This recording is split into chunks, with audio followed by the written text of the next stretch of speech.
Hello అండి. అందరూ ఎలా ఉన్నారు? అందరూ బావుండాలనే కోరుకుంటున్నానండి. అందులో నేను కూడా ఉండాలి అని ఆశిస్తున్నాను.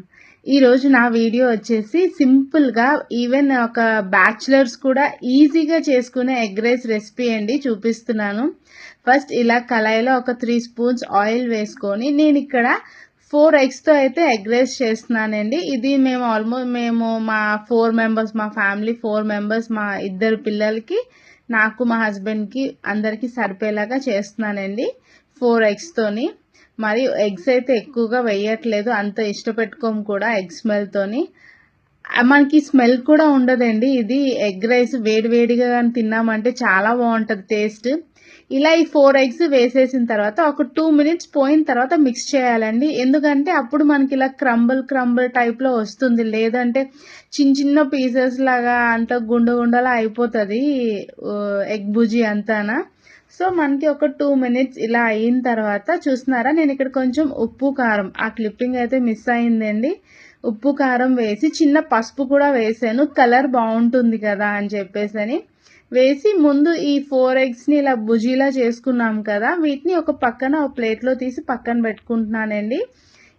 ఇలా పక్కకు పెట్టిన తర్వాత మరొక 2 స్పూన్స్ ఆయిల్ వేసుకొని ఫస్ట్ కరివేపాకైతే వేసాను. ఎగ్ రైస్‌లో కరివేపాకు వేస్తే మనకి ఆ ఎగ్ స్మెల్ అనేది అంతగా తెలియదనమాట. ఈ కరివేపాకు ఫ్లేవర్ అయితే బావుంటుంది. అలాగే పచ్చిమిర్చి ఒక 2 పచ్చిమిర్చి, ఇంకా అల్లం వెల్లుల్లి ఇలా కచ్చాపచ్చా దంచి వేసుకోండి. అంత అల్లం వెల్లుల్లి టేస్ట్ అంత ఎక్కువగా తెలీదనమాట. ఇలా కచ్చాపచ్చా దంచి వేసుకుంటే. ఇప్పుడు వీటన్నిటికి నేను కొంచెం పచ్చి వాసన పోయేలాగా కొంచెం సేపు ఇలాగ ఒక 2 మినిట్స్ జస్ట్ 2 మినిట్స్ అలా ఫ్రై చేసుకుంటున్నాను. ఇలా ఫ్రై చేసుకున్న తర్వాత ఆనియన్స్ అయితే ఇలాగ పెద్ద ముక్కల్లా కట్ చేసుకుంటే బావుంటుందండి. మరి చిన్న గుండలా కట్ చేసామనుకోండి మనం ఫ్రై చేసే టైంకి అవి చాలా ముద్దగా అయిపోతాయి ఆనియన్స్ అనమాట. మన గ్రేవీకి చేసుకున్నట్టుగా అయిపోతాయి. అలా కాకుండా ఇలా పెద్దగా పీసెస్‌లా కట్ చేస్తే తిన్నప్పుడు తగులుతూ ఉంటాయి గదా! బావుంటుంది టేస్ట్ అయితే. ఇలా వీటిని కూడా కొంచెం ట్రాన్స్‌పరెంట్ అయ్యేంత వరకు ఫ్రై చేసుకోవాలి. మరి ఓవర్‌గా అయితే వద్దు. ఇక్కడ నేను ఒక పెద్ద సైజ్ టొమాటో కూడా తీసుకున్నానండి. ఆ టొమాటో కూడా ఇలా పొడవుగా స్లైసెస్ మాక్సిమం అన్ని పెద్ద పీసెస్ లాగే కట్ చేసుకున్నాను. అవి కూడా కట్ చేసుకొని ఇలాగా అన్నీ వేయించుకుంటున్నానండి మొత్తం. ఇంకా మన దగ్గర క్యాప్సికమ్ అవి కూడా ఉంటే అది కూడా బావుంటది. నా దగ్గర అయితే ఇవే ఉన్నాయన్నమాట.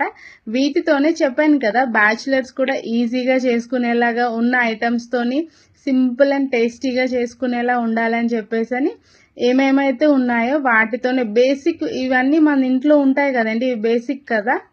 అలాగే ఇక్కడ నేను కొంచెం ఫస్ట్ నేను చేశాను కదా ఎగ్ బుర్జీ అది కూడా యాడ్ చేశానండి. యాడ్ చేసి ఒకసారి ఇలా ఫ్రై చేసుకుంటున్నాను. నేను ఇందులో ఇంకా మళ్ళీ ఇంకా రైస్‌లోకి కారం అనేది ఏం వేయట్లేదండి. జస్ట్ కొంచెం సాల్ట్ ఒక్కటే అడ్జస్ట్ చేసుకుంటున్నాను. ఇలాగా ఒక పావు కప్పు రైస్ తీసుకున్నాను. నేను చేసిన మిస్టేక్ ఏమంటే వెంటనే రైస్ వేడిగా ఉన్నప్పుడే వేసేసాను.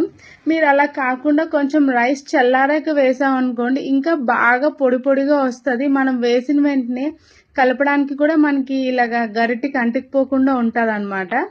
సో, చూస్తున్నారు కదా! ఇది నా egg rice simple egg rice recipe అండి. మీకెలా అనిపించిందో నాకైతే కామెంట్ సెక్షన్‌లో చెప్పడం మర్చిపోవద్దు.